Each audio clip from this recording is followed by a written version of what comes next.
Yes, we are live on the Sportskeeda Wrestling YouTube, Twitter, and Facebook for our latest pay-per-view preview. This time, we're going to be discussing and breaking down the card for All Elite Wrestling All Out 2021 from Chicago, Illinois. Let's get to it. Watch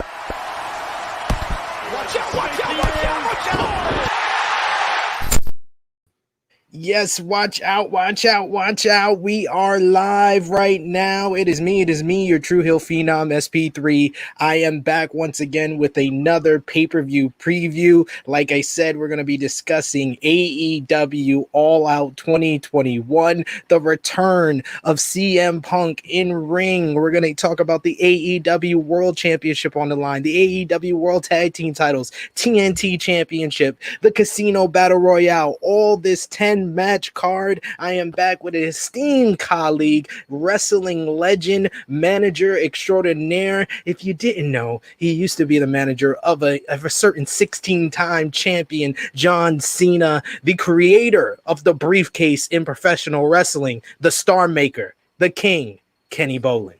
Sorry I was running a little late today, but the men just got done installing my 75-gallon fish tank that you see behind you there, and it's at a bit of an angle, doesn't have the clarity that I see, but it's a bitch to feed all them. I'm telling you that right now. Can you say that this early in the morning? I think they let you get away with anything, Kenny. I pretty much get by with murder. There's no doubt about that. You got more stroke here than me. That's for damn sure. I am shocked that I was brought back a second time. So everything from there on out is a bonus. They're just like, hey, you have full range. But yes, you are with me to discuss AEW All Out, which is this Sunday from Chicago, Illinois, the Now Arena. It is sold out for a huge 10-match card from AEW. CM Punk's in-ring return for the first time in 7 years. But we want to hear not only our predictions and preview of this show, we want to hear yours. So, of course, leave your predictions in the live chat if you're watching with us live on YouTube, Facebook, or Twitter. Of course, you can send a super chat donation on YouTube, and we will definitely highlight your comments. Before we get into anything, I do want to take this time to, send our deepest condolences and, dedicate this preview to a loss in the wrestling community. Daphne Unger, aka Shannon Spro, who passed away yesterday. It was officially announced on Shimmer Women Wrestling Twitter page. This is, anyone dealing with mental health or struggling right now, this is a time where the wrestling community is for you. If you feel alone, know that you are loved and you are not alone. I know you, Kenny, you spent some time working with Daphne. Right. Do you have anything to say? Well, it just was one of the sweetest and kindest people that I ever met in the wrestling business, male or female. She was just so nice and so sweet. She was with us at OVW for a period of time once we moved into the new building. And I just mainly knew her as the Screamer. I knew her from a little bit in the WCW days. And I have to admit, when she was in character, that wasn't fun to be around. That screaming, she could hit some notes that most people couldn't hit. But I remember getting a early morning message from my co-host on my show, JJ Wood. My son had read about it, and we have so many people that we deal with on my show that do suffer from mental illness, either fans or participants on the show. And anytime someone is threatening to take their life, man, you got to take it dead seriously. Even if you think they're just trying to get attention. I was hoping this is what that was, but unfortunately, when you got a gun, and I didn't see the Instagram post. I don't want to see it at this point. I think that's ghoulish to go watch that.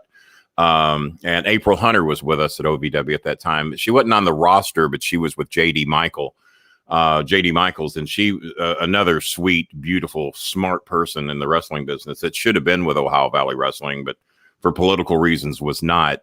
And her and Daphne were very dear friends, and I heard that April was desperately trying to get to her before anything bad happened. And I just feel terrible, not only for Daphne's family. I didn't know her real name till you just posted it here. I never, ever learned anyone's real name to make sure you don't accidentally say it on television. And so I'm just learning her real name here. But her but her and April were very dear friends. You'll have to pardon my dogs in the background. The windows are wide open. Good weather down here in Louisville today, and they if they see my son or anybody else walk by, they go nuts. So there you go. Well, thank you for, sharing those thoughts and, being able to work with her. You have a personal perspective on this. And once again, there are definitely resources out there. If you're ever feeling alone, there's the suicide prevention lifeline. There's always somebody or someone you could reach out to. So we want to definitely let anyone know who's struggling or suffering. I really wish that Daphne had reached out to April, because if anybody could have talked her down, it would have been April. I've had it probably 5 occasions that people have called me saying, "This is it, Kenny, I'm done."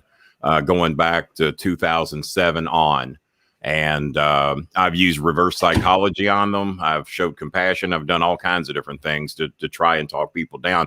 It's just not a thought process I've ever had. I've never had a day, no matter how good or how bad, that I wanted to end it. So sometimes it's hard for me to relate, but I do have many family members and many friends that do deal with this. I've got family members that said I've wanted to kill myself every day that I've been alive, and somehow I get through it, and somehow I don't. And it's a very, very serious thing, man. And screw any trollers in here that are making fun of that crap, because it's dead serious, serious. Of course, as we found out the hard way yesterday.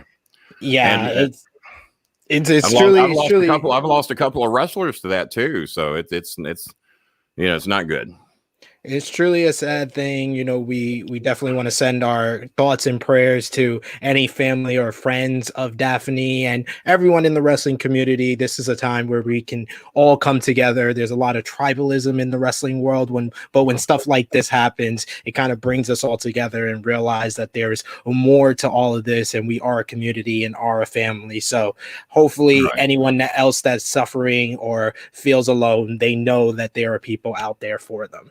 So to get back on to what this whole video is about, our pay-per-view preview, we're going to be talking all about AEW All Out 2021 preview and predictions. Kenny, I know you joined us after the first dance for CM Punk with his debut for AEW. What have been your thoughts on CM Punk's run with AEW so far?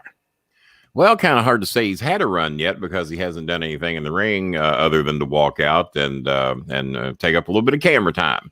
I noticed that the second appearance didn't go anywhere near as huge and over the top as the first appearance. Number one, when you've been gone for 7 years, there's a whole market out there, a section of the market that is just not familiar with who he is or why he's supposed to be a big deal. And then when you physically look at him in the ring, you're going, what the hell? Who's he? Why is he here? What's he doing? And then, of course, you got your diehard fans that remember to drop the microphones and the promos. And hey, man, he's one of the better promos going. There's no doubt about that. Yeah. The ratings were nowhere near what a lot of people were predicting. My guess was a 1.2. I actually guessed a touch high myself. I think I heard it came in at a 1.1. But the big thing is that the age demographic of 18 to 48, 18 to 49 hardly moved. It stayed right about the same. I think they said about 675,000 viewers for that. Well, that's actually up from what they've been, and they've been number one. Okay. Yeah, they've actually been number one in the 18 to 49 demo since CM Punk, every week since CM Punk has made his. Yeah, but I heard a lot of predictions. It was going to be in the millions, though, and it didn't get anywhere near that. Well, predictions are like opinions. One person. Yeah, it's hard for one person to do. Well, we don't like opinions on this show. We like facts, and that's why I'm here. Exactly.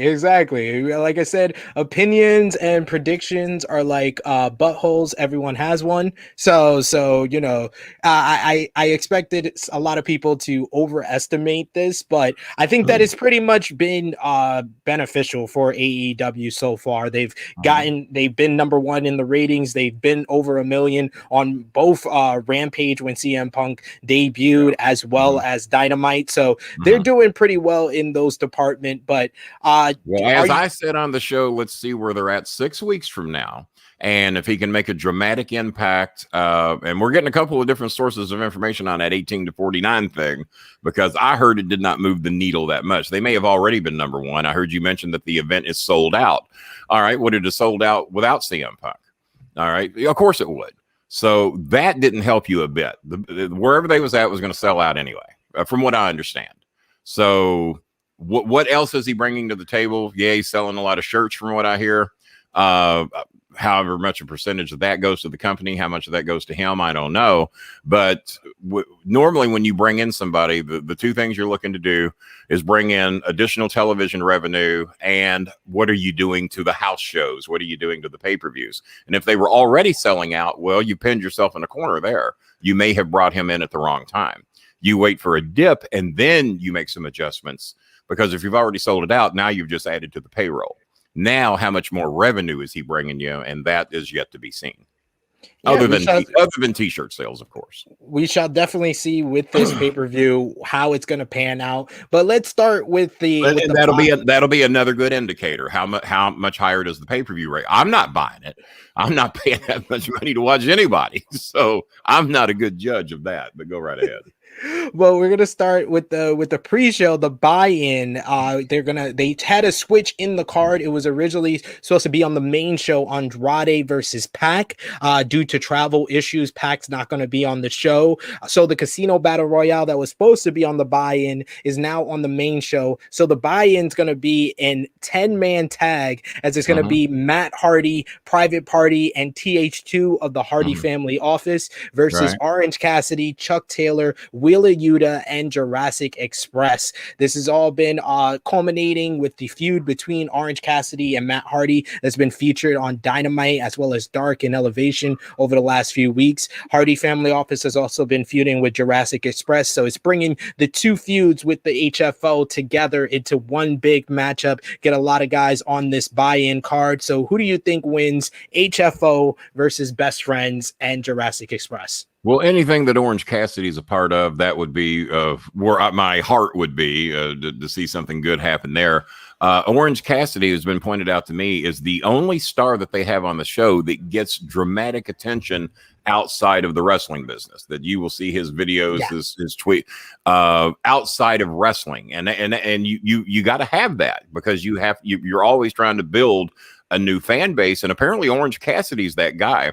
So why he would be on a pre-show or a buy-in show or anything like that, I think he needs to at least be some featured talent on the show. Maybe because of these travel problems, that is now going to happen. But Orange Cassidy is apparently a big draw outside of the wrestling business, just for what different he brings to the table. I didn't know anything about him until recently, but I'm entertained by him. I've got a certain former best friend that doesn't seem to care too much for him, but he entertains the hell out of me. So, I'm cool with it.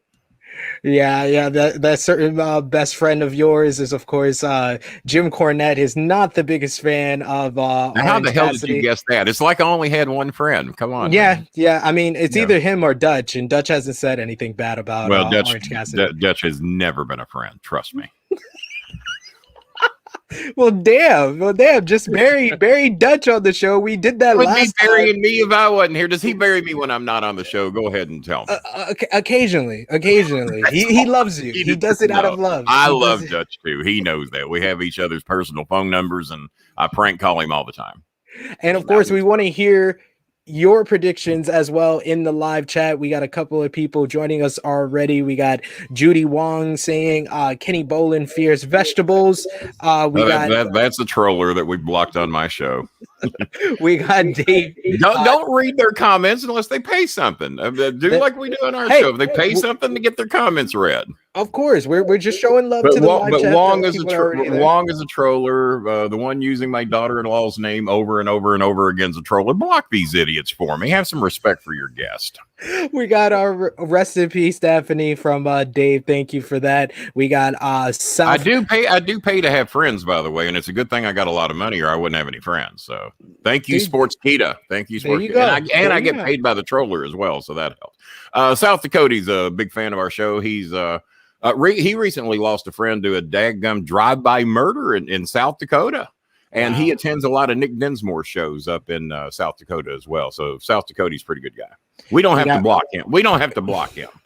We got Prague saying great stuff, Sid and Kenny. Thank you so much for joining us. And of course, like I said, we want to hear your predictions for the card. I'm going to agree with Kenny on this one. And I'm going to say Best Friends and Jurassic Express gets the victory over HFO. And I just wanted to let you know, Kenny, just to let you know, our prediction records over the last two shows that we've done together. Money in the Bank, I was, I believe, 7-2.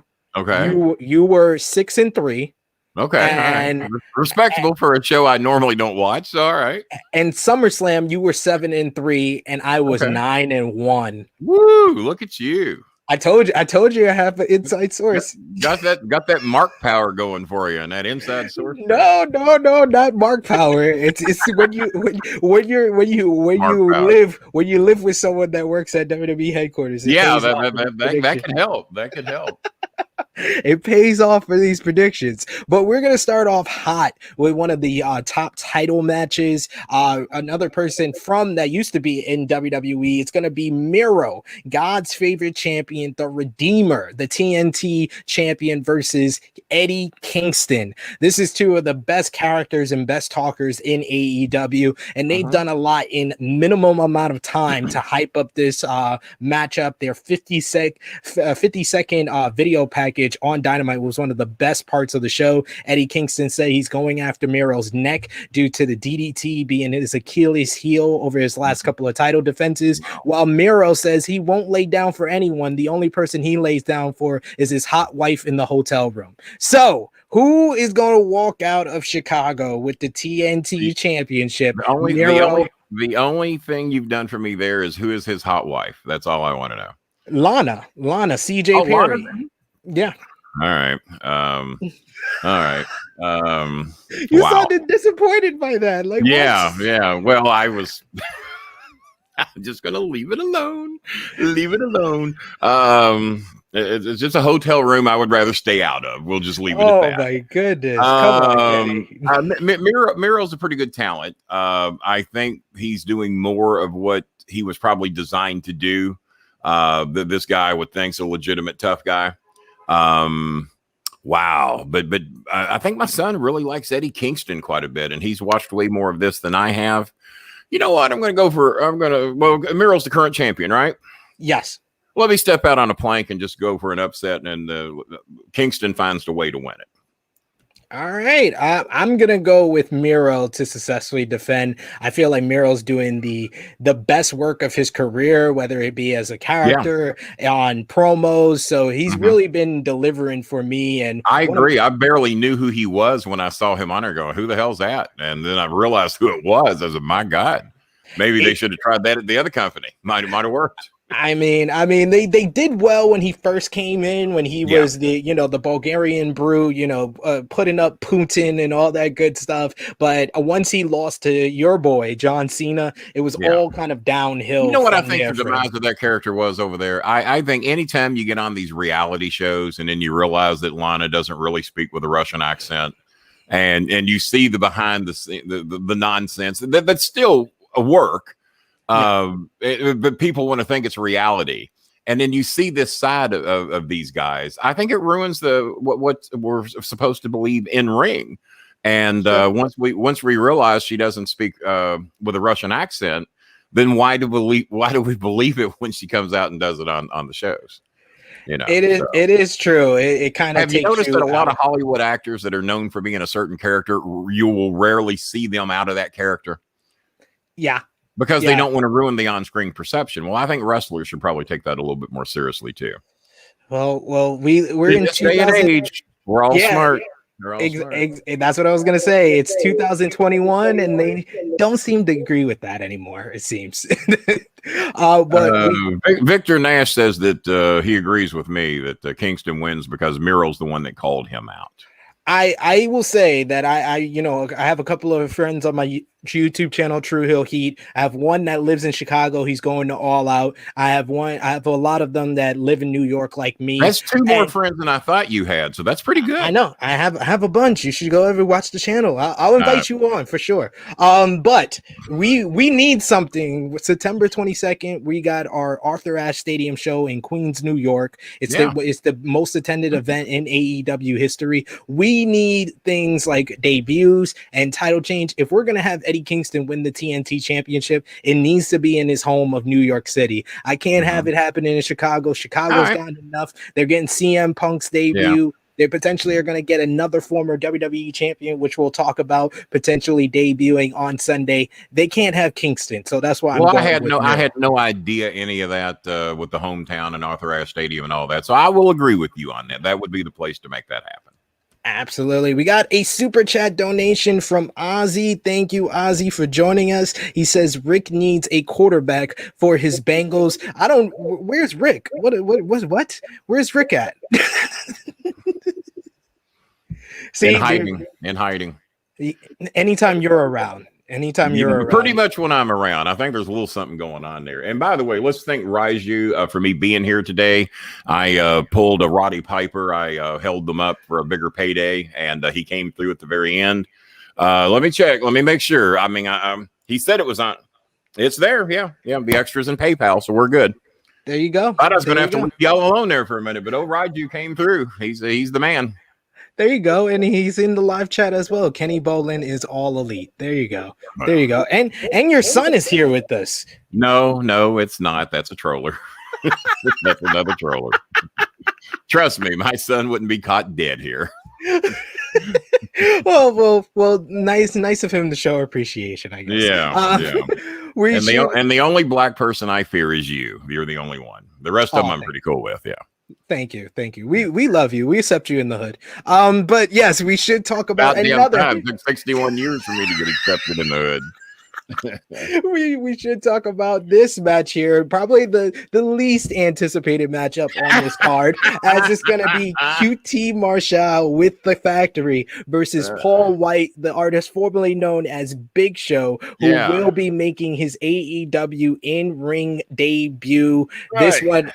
This one started off because QT Marshall was abusing Tony Schiavone's son, and Big Show or Paul White made the save for his AEW Dark Elevation commentary partner and best friend in AEW, and it set up this grudge match here. Who takes the win? Paul White versus QT Marshall. You might want to clarify in what way was QT Marshall abusing Big Show's son. We might want to clarify that. I don't know. He looked like he had a cramp. He wasn't selling too much. I mean, he gave him a diamond cutter, and he was harassing Tony Schiavone at the same time, making him apologize to him. So that's why I put abuse, because it's a variety of ways. Verbal abuse is what you're going with. Yes. Not so much on the physical. It was on Tony's son. He gave Tony's son a diamond cutter. Schiavone's son. Okay. How old is Schiavone's son? I think he's about 30. He looked about 30. He looked about 30. I don't know. Can't we let Schiavone's son kind of stand up for himself at age 30? Nope. No, can't do that. All right. Nope. All right. Gotta have Paul White. Got to have Paul White do it. All right. I have a long history with Paul White. He was with me at Ohio Valley Wrestling for quite some time. The other guy doesn't look like he has much of a chance. I don't know much about QT Marshall. You said the least anticipated match on the show. It's the man's debut, and basically right here on Sportskeeda, we're saying nobody gives a damn. Nobody cares. I'm just being honest. I like to be honest on these pay-per-view previews. I kind of said the same thing when we did our SummerSlam preview, and we talked about Alexa Bliss versus Eva Marie. This is the AEW equivalent. Paul White versus QT Marshall. Well, do we have Paul White lose on his debut? Did we do that? I don't think trying to defend Tony Schiavone's son. I don't think if you're any type of television writer whatsoever, you can't have Paul White defending Schiavone's son come out on his debut and get his ass handed to him by somebody named QT Marshall. So no, I'm gonna give old Paul the edge in this one if nobody minds. Tall Paul for the win, and we're gonna agree. We're gonna agree there. He's taller than me. He's about what 7 feet, over 7 feet tall. I'm only 6'9", 180 pounds. So yeah, he's way bigger than me. You're pretty close. Yeah, but yes, I think we're both going with Tall Paul for this one. Let us know what you think. I could just pick all your picks and at least go even with you no matter what. And that way I can't have you on here bragging about how you pick better than I did. I should just pick everything you do. 2-0 against Kenny Bolin. Hey, the fact I get any of these right is a miracle. So. I mean, I'm just saying, not many people have an undefeated record against Kenny Bolin. That's all I'm gonna say. Not too many. That's all I'm gonna say. I'm gonna take that to the grave. So yes, we're both going. Grave might be quicker than you think if you keep beating me on these things. So we're both going with Tall Paul there. And of course, if you're watching, you're just joining us, drop a like on this video, share this video on all your favorite social media platforms. Not so right Paul White. How about that? Not so right tall Paul White. There you go. Got to get that tall in there. We got to let people know. Tall. You know, Big Show, Tall Paul. I think this works. They want the catchy we want everybody to know how he's big. We want everybody exactly. Tall Paul. Got to get that over. Got to get that power over. So yes, and of course, if you're new to the Sportskeeda Wrestling YouTube channel, hit that subscribe button, hit the bell to stay notified for all the great content. There's interviews, there's countdowns, there's podcasts, Inside the Cradle podcast. I'm going to be on there this week with Kevin Kellum and Rick Ucchino. You also got me, Rick, and the legendary Dutch Mantel on Smack Talk later tonight after SmackDown and AEW Rampage. So a whole bunch of great content, including these pay-per-view previews, which we will continue and talk about the Casino Battle Royale, Kenny, as it's going to be 21 women in the ring over the top rope elimination, with the winner becoming the number one. Sounds like date night at Kenny Bolin's house. 21 women all battling to get out. There you go. With the winner getting a shot at the AEW Women's World Championship. Already confirmed. You got Thunder Rosa, Nyla Rose, Julia Hart, Big Swole, The Bunny, Red Velvet, Tay Conti, Penelope Ford, Diamante, Hikaru Shida, Emi Sakura, Jade Cargill, Kiera Hogan, Abadon, KiLynn King, Layla Hirsch, and the 21st pick, which is the Joker card, and usually that's a surprise in these casino battle royales. So I'm going to ask you for who you think the Joker card is going to be, Kenny, and who do you think is going to win? I tell you what, why don't you give me 3 choices of who you think it is, and I'll pick from the 3. Give me your 3 choices of who the surprise could be. I'm going to give you 4. Because that's fine. One of them is kind of could be combined, and maybe they have 2 spots available to them. You pick 4, and I will pick one of those 4. I'm talking about the 2 that I would put together is the Iconics, Billy Kay and Peyton Royce, who are still free agents, haven't signed with any promotion yet. You got also coming off of a celebration of women's wrestling this past weekend. She put together a great card for NWA. Mickie James coming off of Empower. Maybe give her the moment in Chicago and celebrate women's wrestling. Mickie. Worked with her for many years. A very dear friend when she was here, and we still communicate from time to time. And then one person that I know you've told me before that you really like, Ruby Soho, aka the former Ruby Riott. My son is a big fan of her work, and I didn't she got let go recently over at the competition, right? Yes, she is officially a free agent as of this week. So she is available to debut at AEW All Out. She's been doing vignettes on her social media, calling herself a runaway, teasing that are her next move. So out of those 4 picks, who do you think is going to be the Joker card? Wow, I think any of them would probably be a pretty good pick. I think the bigger impact would be Mickie James, because she's got the best history of all of them. The Iconics, can't call them that. We're gonna have to call them something else. I mean, you can bring them out together, but you're gonna have to call them something else. So they have trademarked the name The Inspiration. We all have to have a nickname, don't we? I got to thought a little bit harder on that one. I'm going to go with Mickie James just because I love her. She's a sweet person, as good as they get. And I'd like to see that happen for her. And at least I think at least everybody in the crowd knows who that is. Not that they don't know who the Iconics are or Ruby. And what's Ruby going to go by? Do we know what Ruby's working name is going to be? I heard the name she's chosen is Ruby Soho. I actually used to work with a girl in OVW named Soho. Beautiful young lady who I think is still doing some work today. So we've already had a Soho here, but hey, why not? Let's have two of them. God, when has that ever stopped? When's that ever stopped anyone? I'm going to go with Mickie James, just from my heart, and I'd be happy for her to see that happen. So I'll go with Mickie. Who you got? Narrow it down to one. I'm actually going to agree with you. I think that this is a perfect spot for Mickie James to come in to, make an appearance. I don't think that she's going to be full-time or, a lot of appearances for AEW. She's really been connected to NWA. She's been making appearances for Impact Wrestling as well. I think this is a perfect spot for her, but I don't think she's going to win. Who do you think is going to win? No, definitely won't be the winner. I'm going to go with Thunder Rosa. That's my son is very, very high on her. We're trying to get her on the bowling alley. She has had me contact her email. We're trying to get a date set up. I'd love to have her on. So I'm gonna pick Thunder Rosa. You're just giving me alley-oops to say I've done something that you haven't done. I've had Thunder Rosa on my YouTube channel twice.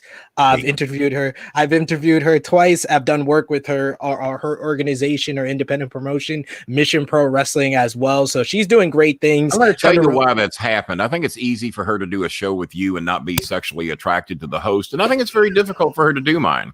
So she is a married woman. I'm a married man. Has that ever stopped anybody from being sexually attracted to me? I don't think so. Hey, Oscar, calm it down. I'll be there. Just calm down. I think it's the ski jacket. The ski jacket turns them on. Yeah, I wore it again just in case. There's been a lot of flooding going around. I want to be ready, in case the water comes through that window. It's been a lot of flooding where I am. 22 feet above the street, and I'm on the ground floor. But hey, you gotta have that ski jacket ready.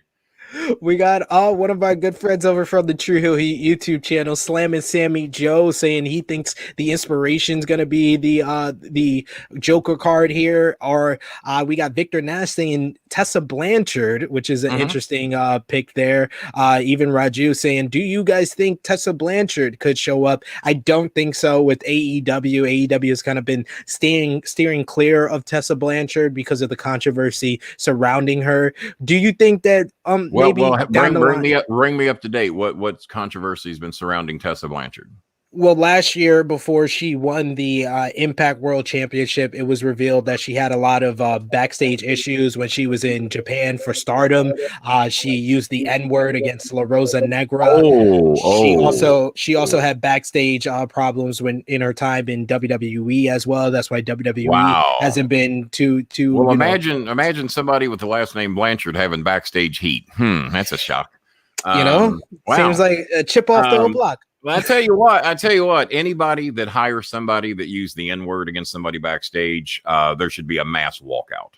If you care anything about your fellow workers, I guarantee you that crap would not fly at OVW if somebody pulled that and then we hire them, put them on the show. No, I did not realize that. I don't know the young lady, but that's keeping it as clean on this show as I can. That's BS. I might have some other opinions on my show.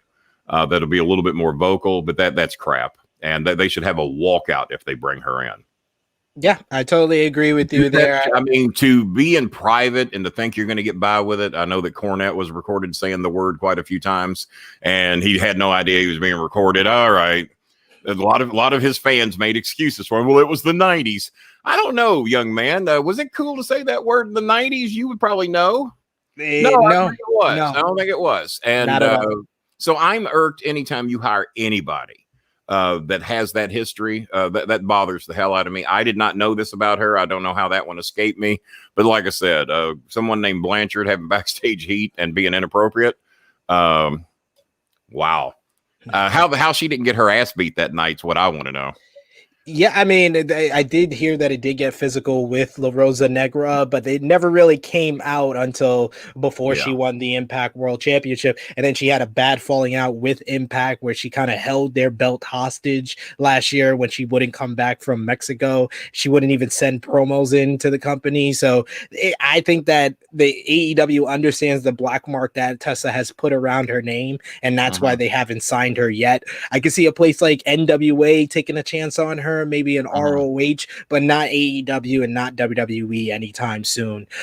We got a couple of different picks here. We got Michael saying Julia Hart surprise winner. He also has a pretty good prediction here saying Ruby debuting in the New York show. I totally agree with you there because she has been teasing that she is going to be taking a train to New York City, and it would make sense for her to debut there. And then some love for Kenny here. We got Beep saying Kenny is too funny, man. Love the guy. See, you getting some love. Well, if you can just win one out of every 100 fans over, that's not bad. So, you know, when you carry on the way I do, if you can just get one out of 100, that's not so bad. And I saw one idiot in here wanting to know why would you know anything about someone saying the N-word? What I'm saying is, let me give you a perspective. If Sportskeeda hired somebody in the 4-man booth that is known for using the N-word, do you stay on the show? Nope. No, of course not. No. Of course not. You stand up for your rights and you say blow me, and then you go off and do something else. So that's what I'm saying. And so that's the point I'm trying to make, is that you got to stand up for yourself. And me, I would support you, and I wouldn't do the show either. And I would think Dutch would probably be the same way. So there you go. You lose 3 of us by doing something so stupid. Exactly. So that's great points. I respect you for that. Although she's my favorite wrestler, to get back on the page on this matchup, although she's my favorite wrestler, Thunder Rosa, I can't pick her because I don't feel it's the right time to go back to the Thunder Rosa and Britt Baker storyline, because that's like their money feud right now after their match of the year candidate earlier this year. So I'm going with Tay Conti. I feel like they've been putting a spotlight on her. She's been on Rampage and Dynamite over the past week. She got a big win against Penelope Ford on this week's episode of Dynamite, and it seems like that's a good spot for her to win here and then go on and verse Britt Baker in a headline matchup in Arthur Ashe Stadium in New York in 3 weeks. So well, I picked Thunder Rosa because I like her, and you know way more about the background stuff than I do. So I will defer to you, and we'll see if that pick comes through. Not a bad pick. No, not a bad pick by you either. Thunder Rosa is one of the favorites to win this one for sure. By the way, I also block everybody that calls me bro, so you might be wanting to exercise that block button. Don't call me bro. Don't call me bro. I'm not your bro. Banhammer is coming out quick on this edition of the pay-per-view preview. But let's talk about another big time matchup, as it's going to be AEW versus New Japan Pro Wrestling. It's going to be Jon Moxley, who's made a challenge out to any member of the New Japan roster. And the person that has answered the call is Satoshi Kojima, the former world champion, heavyweight champion for New Japan Pro Wrestling, IWGP heavyweight champion, former Triple Crown champion for All Japan Pro Wrestling, a legend in Japan, will be versing Jon Moxley. This is sure to be hard hitting. This is sure to be a really good matchup, and I'm going with Jon Moxley to win this one. What about you, Kenny? I need to address Raiji real quick. He says they can't have me on the Russo show. Whoever hired somebody that has used that word on the Russo show should be ashamed of themselves. And you're right. If there's somebody on the show that has used that word in public or private that's known, you're right. I shouldn't be on that show because it would be very, very controversial and would not go in the favor. I think he's more talking about Russo saying bro 47 times on each show. Yeah. I thought he meant they had hired somebody that had used the N-word. Well, shame on you. As a matter of fact, Russo's the only one that gets a pass. Russo, he can't help himself. It's a medical condition. So, yeah, he can call me bro. He's it. I thought he was going back to something I said previously about who the hell did they hire on Russo's show that's doing that? It's shame on everybody involved. Shame on everyone. Shame on everyone. And shame on Russo for saying bro so much. He needs to tone that down a little bit.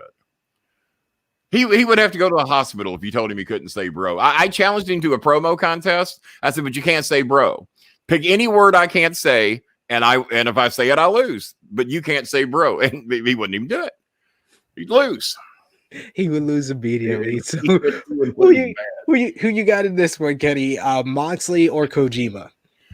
Oh boy, you know my opinions on Moxie, and I also saw apparently Tony Khan just raving and blowing Moxie publicly, even though this is a safe show, according to Raiju. You all see something I don't. He might be smart. I don't know. I've never talked to the man. I don't know anything about what he knows and what he doesn't know. There's just something about him that I do not buy. Never bought it in WWE. I thought he was the weak link when it come to the Shield. When I heard he was coming here, I went like, who cares? When he was going to AEW. And like I said, he might be the nicest guy in the world. He might be the biggest asshole in the world. I have no idea. I just do not buy that character. Not that some people don't. Like you said, this is an opinion show. These are just opinions. And he might be a nice guy. I just don't buy that character. And but with Tony Khan on his knees, giving out all that praise, I don't know how you have John lose now. I mean, this is the match, and he's the one that shows up for all the matches every week, and the other guy does not. Correct? Yeah, I mean, Kojima is from New Japan Pro Wrestling. He lives in Japan. He's coming over for. Oh no, they're not giving him anything. Yeah, I think that this is all building to Moxley versus Tanahashi, so it makes sense for Moxley to win here to win set there up that big match. Put another notch on his belt, so to say. Hey, what is Dutch's opinions on John Moxley? I know that we gave the guy in the WWE a lot of heat. The Irish guy, what's his name? Help me out. Claymore. Oh, Drew McIntyre. Drew McIntyre. Is Ireland right? Am I right on Ireland? Scotland. That's close. That's in the ballpark. That's on the same planet, same half of the planet. Scotland. Dutch said he couldn't get heat if you doused him in gasoline and lit him on fire. That's how I view Moxley. Kind of the same thing. Jesus. Yeah. I've only heard Dutch be that harsh on Baron Corbin, which I totally respect him for. Well, he was also that harsh on Mr. Scotland. Sorry, Ireland. Didn't mean to dump that on you guys. You know, to each his own. It's pretty close. Yeah. Pretty close. In the ballpark. Yeah. We got a couple of picks from the last match. Orb Effect says Anna Jay. Yes, I forgot to say Anna Jay is in this match. She's returning. That is a pretty good pick to, she's just returning. She might come in here. Paul says he thinks Moxley is going to win this one hands down. Yeah. Sadly, I have to agree, especially after seeing everything Tony Khan was saying yesterday. It was all over Sportskeeda. There you go. I nearly canceled my subscription just because of all those quotes. We also got Ben Richardson saying Moxley will win, but it would be a bloodbath. And Rajut says, was Dutch talking about Drew McIntyre, or was he talking about Sheamus? And Sheamus is from Ireland. I thought he was talking about Drew McIntyre. Yeah, you said Claymore. That's why I said Drew. I thought you were talking about Drew. Yeah, I thought he was talking about Drew McIntyre, but Sheamus is also in that category too. I think the only reason he's got a job is because Triple H likes to work out with him. I have absolutely less than no use. And my son, who is a profound wrestling expert, probably studies it 100,000 times more than I do, feels exactly the same way. We both couldn't possibly be wrong. Hey, take Triple H out of the equation, and I don't think he would be there as many years as he's been there. Might be a nice guy. Have no idea. Doesn't matter. Who can make me money on a wrestling show? Who do fans care about on my wrestling show? I don't think anyone gives a crap. Hey, I know people that give a crap about John Moxley. Sheamus couldn't beat me in a popularity contest if nobody voted but his immediate family. So I just want to get that out there as well. I know people care about Moxley, but you may have a point with Sheamus. I'll give you that. Sheamus is a good worker, but not too many people are asking to see him wrestle. No. We will move on to someone that people are saying they want to see wrestle. I keep forgetting that every time I bury somebody on here, it's a big quote on Sportskeeda, and it looks like I hate everybody. So this is going to be a great show for me. They're going to read a whole article about how WWE legendary manager hates Sheamus. And that's what it'll be too. So we got to talk about one of the top stars of. Going to be about 18 WWE stars outside my door wanting to settle up with me here soon. Awesome. One of the top stars for AEW, the AEW Women's World Champion, Britt Baker, Dr. Britt Baker, DMD, will go one-on-one with the undefeated since her return from injury, Kris Statlander. Kris Statlander earned this opportunity by defeating Nyla Rose a couple of weeks ago on Dynamite. It was actually Britt Baker that injured Kris Statlander, that took her out of action for over 8 months, and this is a big-time matchup for the AEW Women's World Championship. I'm going to pick first, and I'm going to say I don't see Britt Baker losing this title. Like I said, she's one of the top stars in AEW. This seems like the easiest pick out of all the matches here. Who do you got, Kenny? I was getting ready to say, if I'd ever heard of the young lady named Kris, who spells her name with a C, that's pretty rare. Normally, if it's female, it starts with a K. So I've already got it's a K. That was a K. Okay. I didn't throw the graphic back up for me. Can you do that? Yeah. Throw that graphic. Okay. The K looked like an R there for a minute. All right, my bad. Okay, all right. Well, I'm going to pick her now that I see her name starts with a K. No, I think Britt Baker, hands down, without a doubt. I didn't see the K. When your glasses are this dark and when your future's as bright as mine, you just can't go around without glasses this dark. I'm telling you. It's true. We got a couple of opinions here on what you just said. Slammin' Sammy Joe says Mox is my boy. I don't care who he's wrestling. I'm rooting for Mox. Wow. And then there's sad. That's just sad. Maybe we can get him some help. We got Joe Rich saying there's medication for people that feel that way. We'll see what we can do for him. We got Joe Rich saying Sheamus draws plenty of boos every week. Yeah, they're pissed he's on the card. That's why they're booing him. Like, why are you taking up space on this card? We got other people that would actually can work, can get some heat, or maybe get a babyface response. It's X-Pac heat. They want him to go home. Then on the other end, from the goddamn card. On the other end of the spectrum, you got Pratt Ye says it's more fun watching paint dry than a Sheamus match. Well, that's obviously a pretty smart person there. Beeb. Way to go, Beebs. Thank God somebody with some intelligence is watching this show. And then Beebs also says I'd rather watch paint dry than a full Beebs, Sheamus can I match. come over to your house and watch the paint dry? I mean, hell, only because eventually it will dry. And that's going to be an historic moment when that happens. It may not dry before the end of the Sheamus match, but it will eventually dry. He says only good thing he did was beat Brian in seconds and inadvertently start the yes movement. Seems like a nice guy though. See, he had to save it in the end. Seems like a nice guy though. Yeah, probably is. Well, and you know what they say about nice guys? They finish last. There you go. Someone who's not a nice guy is certain Maxwell Jacob Freeman, and he's going to go one-on-one with Chris Jericho. The final fight. If Chris Jericho loses, he will never wrestle again in AEW. This was all been a part of a long feud between the two men that started on the Dynamite right after All Out last year. The two men bonded. They had dinner debonair. Then MJF defeated Chris Jericho to join the Inner Circle. But it was all a ploy by MJF to learn how stables work in AEW, and he created his Pinnacle stable with FTR, Shawn Spears, Tully Blanchard, and Wardlow on the backs of the Inner Circle. He then defeated, he was the man who was responsible for the Pinnacle, defeating Chris Jericho's Inner Circle at Blood and Guts on May 5th. Followed up after that, Inner Circle got their win back in the Stadium Stampede 2 at Double or Nothing, but Chris Jericho wanted a one-on-one match with MJF, so he set him up with the Labors of Jericho, where Jericho defeated Shawn Spears, Nick Gage in a no rules match, Juventud Guerrera in a match where he had to make a move from the top rope. Juventud Guerrera, and then he defeated Wardlow to get his match with MJF, where MJF defeated him on August 18th episode of Dynamite, tapping Chris Jericho out for the first time in AEW. Chris Jericho wanted one more match with MJF so he could finally beat him, and he said that he was willing to put his career on the line. MJF says that it's cool that he made Chris Jericho tap out, but it would be legendary if he ended the career of Chris Jericho. So MJF is 3-0 against Chris Jericho, but who wins here? Jericho and MJF in the final fight. Why don't you pick, and then I'll tell you why you're wrong.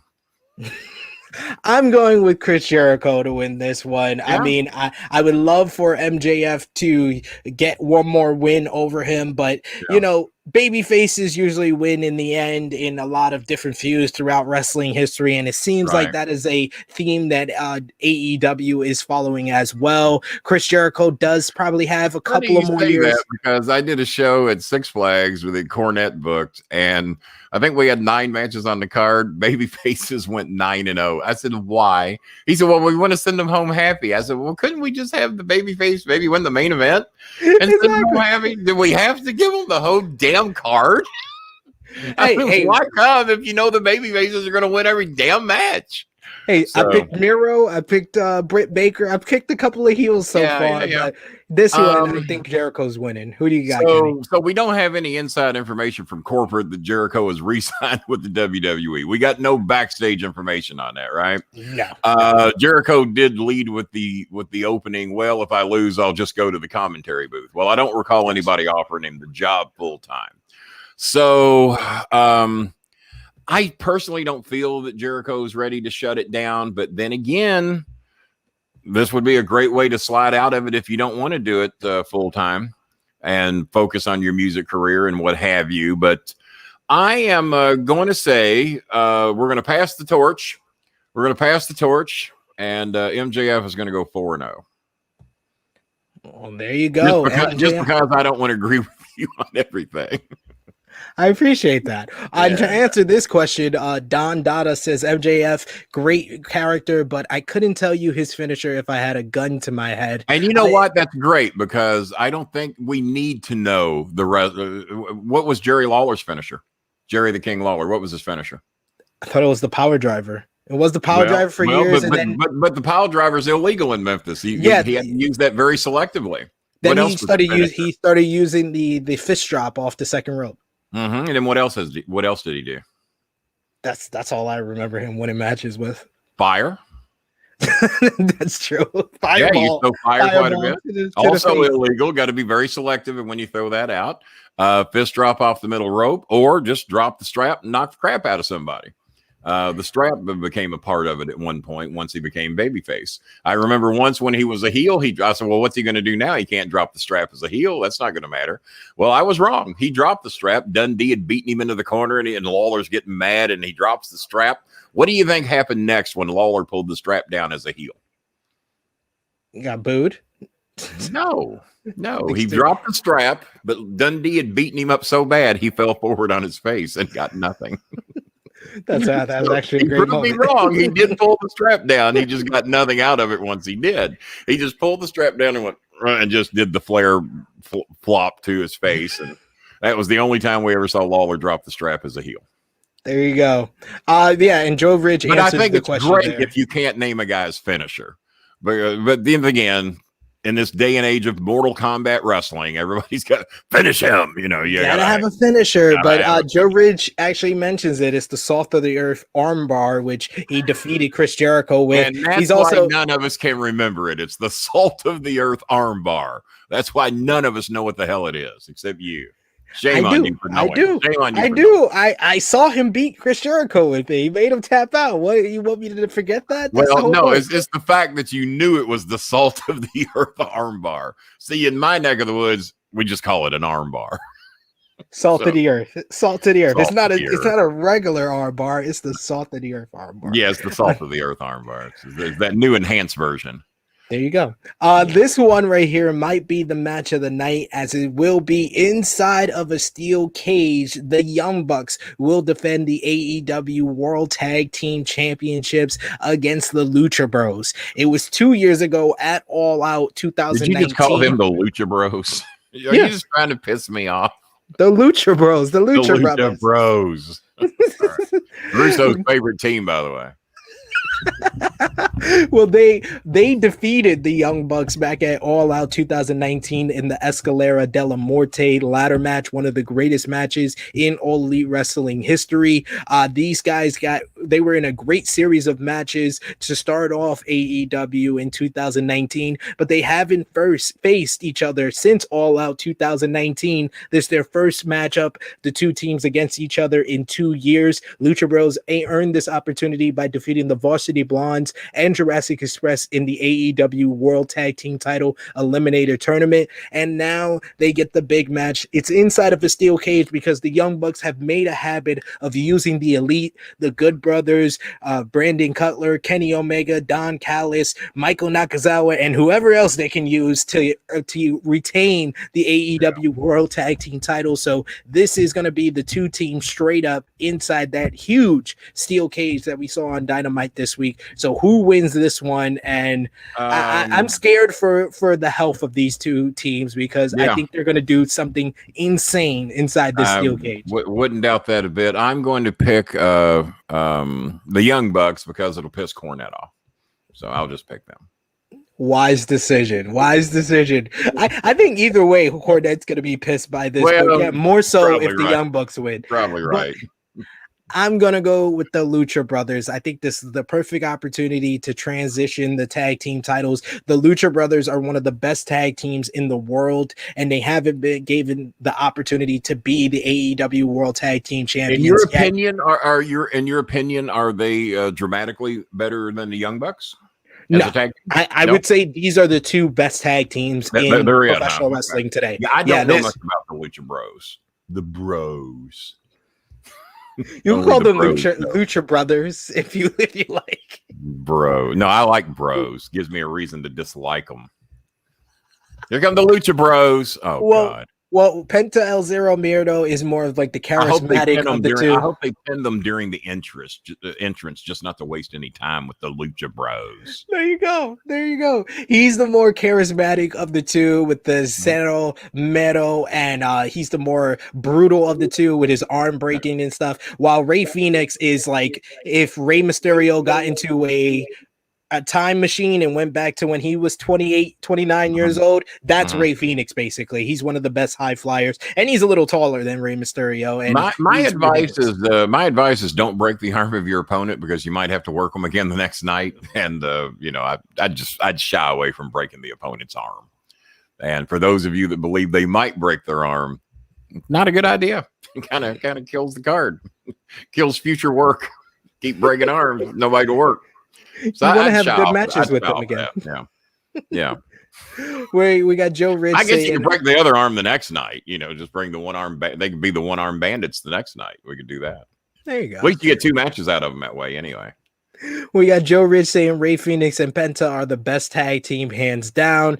Don Dada saying this is the only title changing hands, and I tend to agree with him. We will get to the final championship match that's on this card as the Young Bucks partner in the Elite, Kenny Omega, will defend the AEW World Championship with Don Callis in his corner against the Impact World Champion, Christian Cage. Christian Cage defeated Kenny Omega on the first episode of AEW Rampage to win the Impact World Championship to end his belt collecting as far as in Impact Wrestling. And it was a an excellent matchup to kick off the Rampage era, but they're going to get a little bit more time here. And does Christian's undefeated streak in AEW continue, or does Kenny Omega retain the title and possibly become the longest reigning AEW World Champion in their history? Who wins here, Kenny or Christian? I would think it would be idiotic to have Christian Cage win it. I like Christian. I've interviewed him in person before on an old show that I used to do years ago, and him and Edge were just as nice as they could be. They called me out for that. They had won the world titles the night before in WWE, and I didn't know it. I said, "Do you guys have plans to go on after the WWE titles again?" Christian looks at me. He says, "Kenny, we won them last night." I said, "Christian, I didn't know that. I don't follow the house shows. They won them at a house show, so I didn't know." So he called me out for not knowing they were already the champs, and they were at Freedom Hall that night. But no, he's a pretty cool guy. But I think a lot of people feel the company is Kenny Omega. I think the person that should break a streak probably should be Kenny Omega. And if I'm not mistaken, and Kenny Omega and my old OVW buddy there, Mr. Rhodes, part owners of the company, right? Yeah, the Young Bucks, Cody Rhodes, and Kenny Omega are the EVPs Yeah. of Do we AEW. have any reason that we have to have Christian Cage win that match? Can you give me one reason why he's got to win it? I would if he didn't already win the Impact World Championship. I mean, you gave him the win there to kind of Now is this title versus title? No, it's for the AEW World Then Championship. Christian ain't winning. No, Christian's not winning. Yeah, I think that we are going to be in agreement here. Kenny Omega to get the victory and become the longest reigning AEW World Champion. Christian was the first guy who's defeated Kenny Omega in over 2 years in a sanctioned matchup since Pac defeated him in 2019. Pac was also the last guy who has pinned Kenny Omega in their Iron Man match last year, February 2020. But Kenny Omega went over 18 months without taking a loss, and it was to Christian Cage. I don't think he should take another one here at All Out. No, I agree. Kenny defends the title. My son's going to be pissed if this happens. So no, we're gonna go with Kenny Omega. Plus, his name's Kenny, and he's damn near as cute as me. So there you go. There you go. Got that going for him. We need our graphics department to play, Kenny Bolin's head on Kenny Omega, and it'll be perfect. It might make him even a little bit cuter. I mean, if you think about it. Yeah, if you think about it. There we go. Yeah, let's get on that graphics. We got to get the females, the female viewers. We got to get the female viewers up, the 18 to 49 female viewers, and that's how you do it. Put Bolin on Omega. Well, I can bring you about 1,000 Filipino women to the show anytime you want, but it's a little late for them. It's 11 o'clock at night for them. They go to bed at dark. You know when it gets dark in the Philippines? What, about like 6? About 4:45 in the afternoon, the sun goes down. Jesus. It's dark early there. It's like living in Maine. It's like living in Maine. It's dark early. So we started off the show talking what in Maine is worth the sun shining on? Really? I mean, do we even need sunshine in Maine? Really? I don't think so. Not really. But we started off 23 hours of darkness in Maine. It's like Alaska. We started off the show talking about this gentleman, and we will end the show talking about this gentleman. In any other scenario, I think the AEW World Championship should main event a show, except when CM Punk is returning for the first time. Wait a minute, that's on the card too? Yes, it is. Yes, it is. Yes, it is. I thought we were done. I was ready to wrap it up. CM Punk will make his AEW in-ring debut against Darby Allen.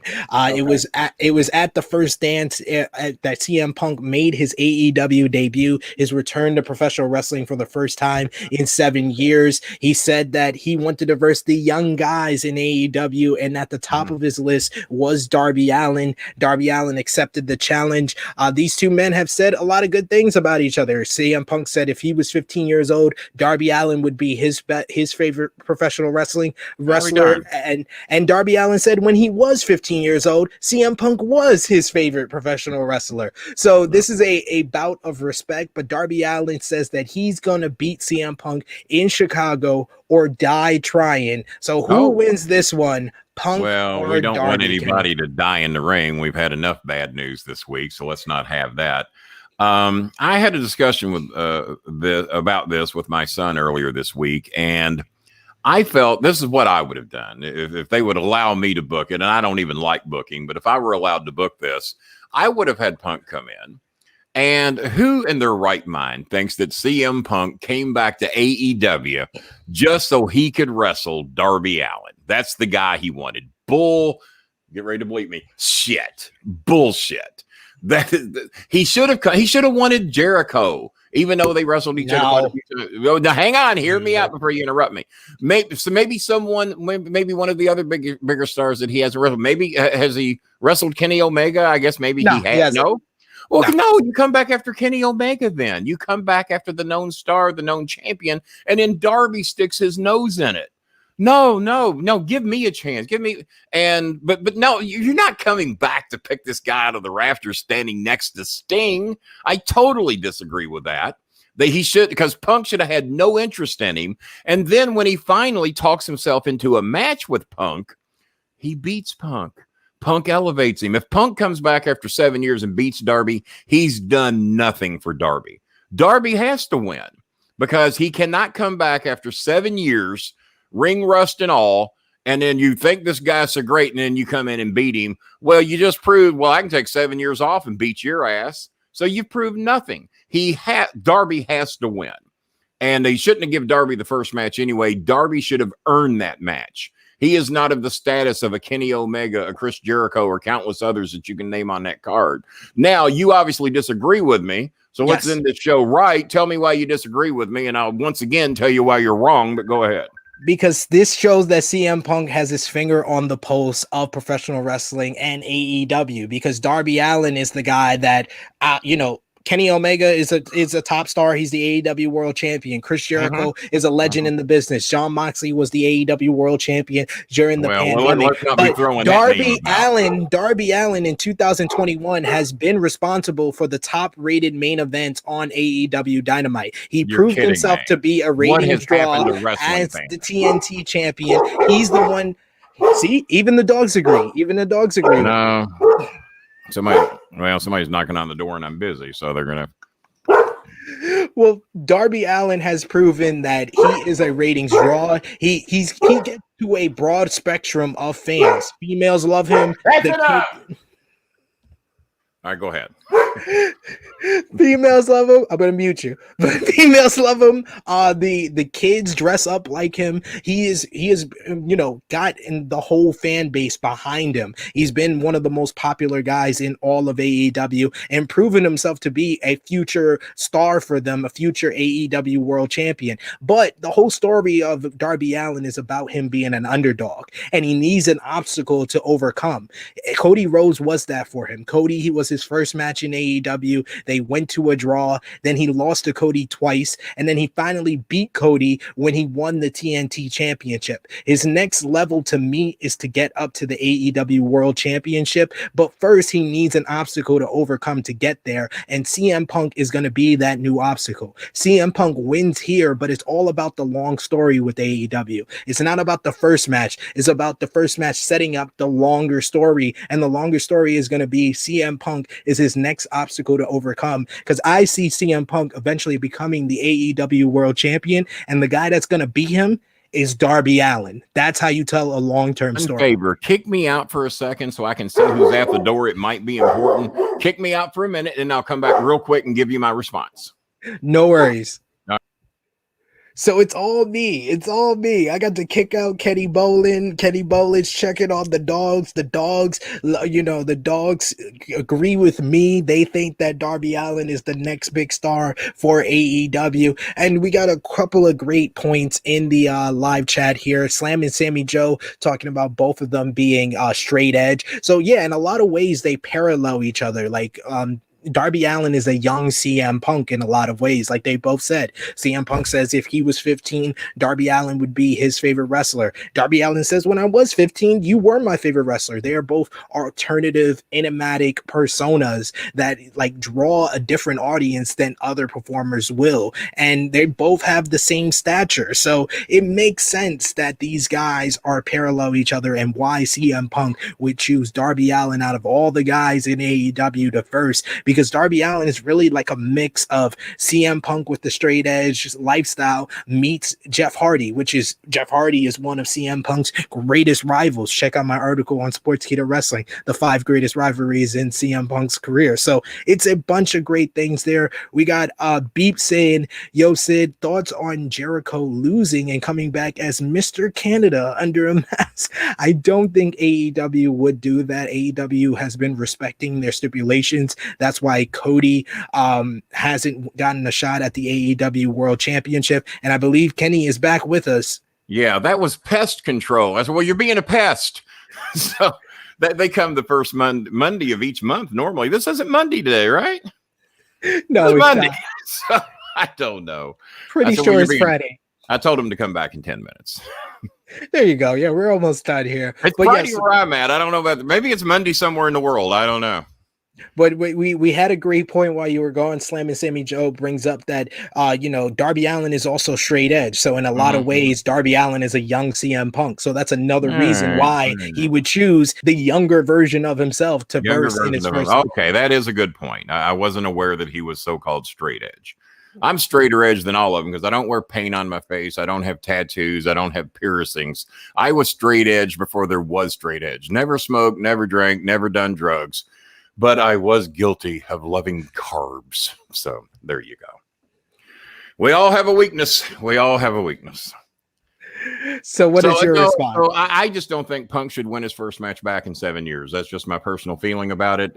Maybe Darby wins with a little help from Sting. I don't know. I mean, where it's not clean. That's what I would do. If you're gonna have Darby win, I would make sure that Sting has something to do with it. He's there for a reason.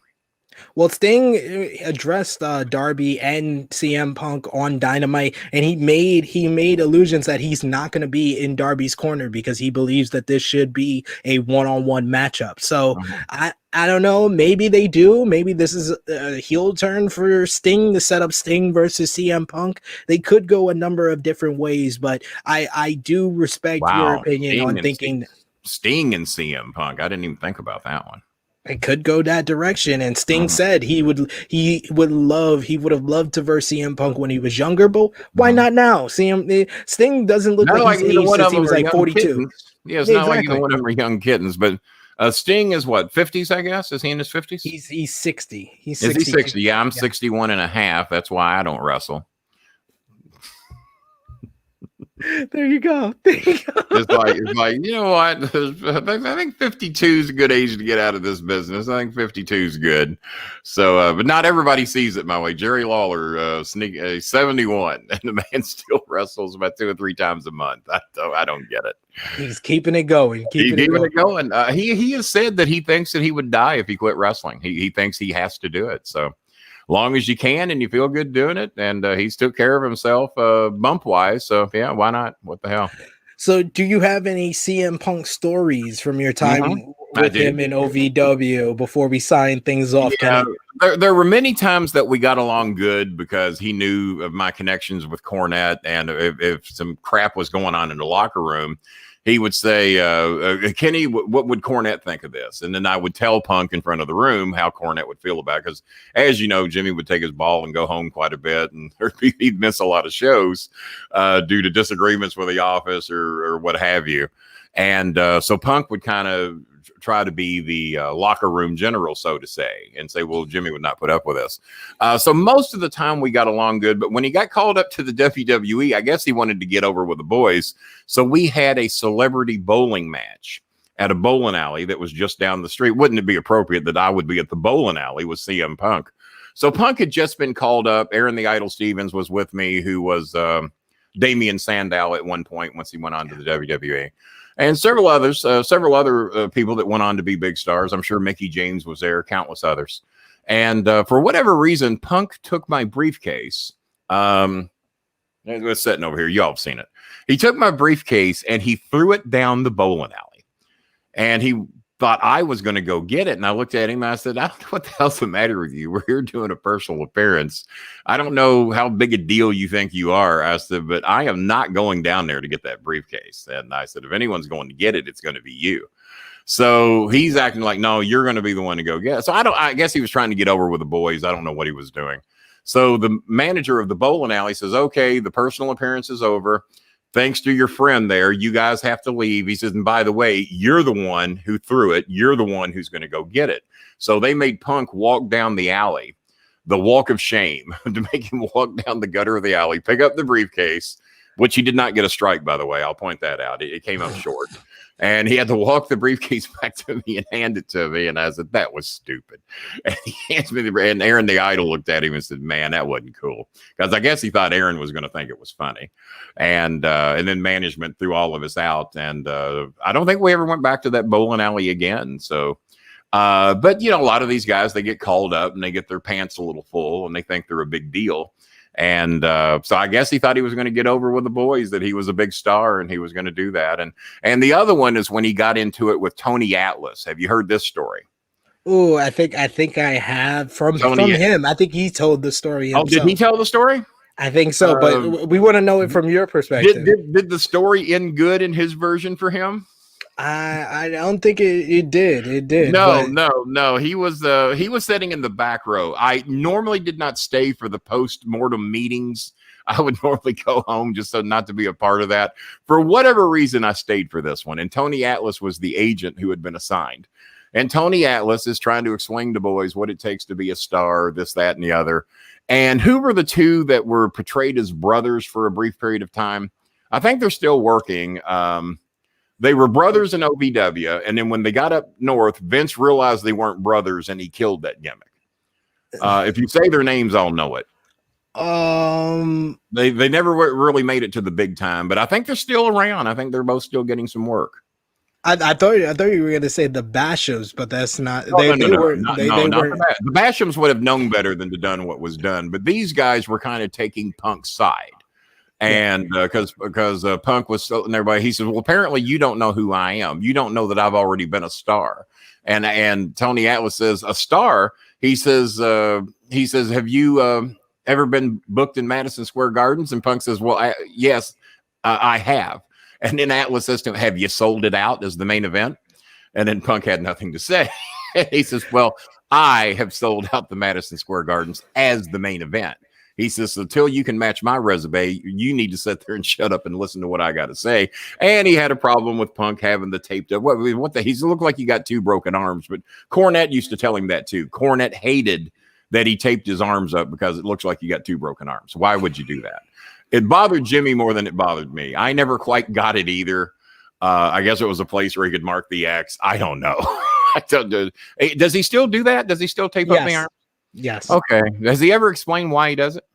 It's for the straight edge symbol. The X is on the okay. Couldn't we just wear wristbands with X's? Couldn't we just do that? We could. And Don Dada says it was. I think we could. It was Matt Cardona and Brian Myers, aka Zack Ryder and Kurt Hawkins. There you go. That's who it was. I knew somebody in here would probably know, but they were siding with Punk. They were getting a little lippy as well. So by the time Tony got done, he was furious with all 3 of them and was just burying all 3. And everyone else knew not to stick their nose into this, that you shut up and listen to what the agent says, whether you agree with him or not. Many times the agents would say stuff and you sit there, "Well, I disagree with that," but you weren't stupid enough to say it directly to the agent's face. So the 3 of them got buried real bad. Mainly the other 2 were just siding with Punk. And they didn't quite have the resume that Punk had at that time. At least Punk had somewhat of a resume. The other 2 didn't have shit. So they definitely needed to sit there and keep their mouth shut. And if I'm not mistaken, it didn't really quite work out for the other 2 the way it worked out for CM Punk. No, so, never. I didn't know if Punk was ever going to get a break. Normally, bad-mouthing the agents and getting lippy with them in front of the boys is not a good idea. So I was very glad I hung around that night and that I got to see that firsthand. But Tony, I don't care who says what, Tony won that one and Tony was going to win it. But I didn't know if Punk would ever admit that he got his ass handed to him by Tony Atlas that day. I didn't know if that ever happened or not. Oh, well, yeah, I mean, it didn't sound like it went well for him, even from his perspective. So, it did not. And hey, if we all learn a lesson from our mistakes, so be it. And like I said, I'm not going to say that anything that Punk said may not have been right or wrong. You just don't tell the agent that. And I remember Dusty Rhodes there being once, and I went up and talked to him quite a bit about the days of Big Boss Man. And he says, "Kenny," he said, "do you realize you're the only one here that has actually come up and asked me anything?" I said, "That's a shame." I said, "Because I'm not a wrestler." I said, "I've known you since 1984, I guess, when I first started going to TBS studios." I said, "And you mean to tell me that not one wrestler in here has come to, it's like they don't even know who I am." And he was being Dusty. Because I've heard him talk as Virgil many times, but for that night, he was being Dusty. Said not one person come up to ask him any advice on anything, and that's what he was there for. And he said, "That was a pretty good Dusty. That was a pretty good Dusty, I must say." Well, I will say Cornette does a way better Dusty than I do. His Dusty's pretty good. Let me give you one last story. I know we're going over a little bit, but Sports Keita needs more stuff to post about me. Jimmy Cornette was supposed to come to my son's baptism in Nashville. And like I get 2 or 3 days notice that Jimmy can't come to the baptism. He's double booked. He's in Atlanta for one show, and then he's in Charlotte, North Carolina for a night show. So he couldn't do the baptism. So Dusty is assigned to be the agent at Six Flags Kentucky Kingdom. So there's Dusty and there's Cornette. I got them both together. Jimmy blames Dusty for double booking him that he could not come to my son's baptism, who's now borderline atheist. and Catholic. He claims both. I didn't know you could do that, but he claims both. And from time to time, depends what mood he's in. So Dusty's there, Cornette's there. I got them both 3 feet from each other. I said, Dusty, will you please tell me something? I said, Jimmy blew off my son's baptism because he said you had him double booked in Charlotte and Atlanta. I said, is that true? Tell me right now in front of did you not let Jimmy come to my son's baptism so he had to do 2 shows? Kenny Bolin, let me tell you one thing. Jimmy Cornette had an option. I told Jimmy, I said, well, yeah, you can go to Kenny Bolin's son baptism in Nashville, Tennessee and not get paid. Or you can go to Atlanta, Georgia and Charlotte, North Carolina and get paid. And Kenny, Jimmy elected to get paid. So I said, so that's what he had an option, but he opted to get paid instead of coming to Nashville, Tennessee for my son's baptism. And Jimmy looked at me, he said, that's how it happened. that went down. So that sounds accurate. That's my Dusty. Yeah, and that sounded pretty accurate. Jimmy had an option and he opted to get paid. So he took the 2 paydays and blew off my son's baptisms, and that's how that story went. Priorities. And Kenny, my son was standing there at like 17 years of age to get to hear the story, so that was pretty cool. He says, Dad, he says Virgil had been talking to us in the voice of Virgil all night, but for that story, he became Dusty Rhodes. I said, that's how it had to be. He had to flip the switch. Kenny, thank you for letting me tell that story, because that was fun. Of course, Kenny. Thank you so much for joining me on the latest paper. As a matter of fact, I had a similar situation with you. I said, I don't want to work with Sid. He irks me. He said, well, Kenny, you can show up and work with Sid and get paid. Or you can just stay home and not get paid. That's why I decided to get paid. I showed there you up. go. You are at home. You're at home. I'm at home. There you go. But Kenny, thank you so much for joining me on the pay-per-view preview for AEW All Out 2021. Please let the people know where they can follow you on social media as well as your YouTube channel. Social media, they can find me on anything labeled Starmaker Bolin. Twitter is at Starmaker Bolin. Facebook is /Starmaker Bolin. Instagram, Starmaker Bolin. My email, if you want to PayPal me some money, if you don't think I made enough here today, I'll try. Me and Raiju come up with a deal. For every troller you don't block, I get an extra $20. So I blocked none of them. Yeah, I think I made $140 extra today. So I appreciate that. You know, we always take every extra dollar we can get. But if you want to PayPal or make a donation to any of my charity fundraisers, the scams I run, Kenny Bolin at MSN.com is my PayPal. The Bolin Alley you can catch at YouTube.com /The Bolin, Bolin Alley. Very easy to find. We do 2 or 3 shows a week, most weeks. And I had one stretch of 107 shows in a row. So there's plenty of content of the Bolin Alley. As a matter of fact, October the 13th will be the season 19 premiere with my dear friend Anthony Scaramucci. There you go. 1 p.m. daytime show. Do you know who the Mooch is? No. You don't know who Anthony? Google Anthony Scaramucci, for crying out loud. He's a multi-billionaire. He's got twice the money Mark Cuban. He's the former White House press secretary. I tell you all the time, Kenny, I don't have a lot of time. I have two twins. They're 1 year old. That's a lot of work when I'm not on camera here. But you can follow me on Twitter at TrueHeelSP3. Blame the kids. Blame the kids. Always. And you do. You always blame the kids. And follow me. Follow my YouTube channel, True Heel Heat. You could jump over there, subscribe to the YouTube channel, hit your notifications. We're going live at 1 p.m. Eastern time with the AEW Dynamite review with myself, Jimmy Macaram, and Marcus Cash, AE Ramble. We're going to be talking about that show from this past Wednesday, as well as a little bit about All Out. So join me over on the True Heel Heat YouTube channel. And of course, subscribe to the Sportskeeda Wrestling YouTube channel. Whole bunch of great interviews. Raiju wanted me to hype. He did an interview with QT Marshall, who's going to lose to Tall Paul this Sunday. He will be losing. He did an interview with QT Marshall. We did a whole bunch. We were on the press call for AEW All Out with Tony Khan. You can hear Rick Utino's thoughts on that. That's right now on the Sportskeeda Wrestling YouTube channel. Nobody wants to hear that. And of course, you can follow the gang, subscribe to the YouTube channel, and hit your notifications because we're going live later today for Smack Talk following SmackDown and AEW Rampage with myself, Rick Ucchino, and Dutch Mantel. So hit the like button, like this video. Of course, comment down below if you're watching us on replay. Rick Ucchino doesn't like me. They didn't invite me. Yes.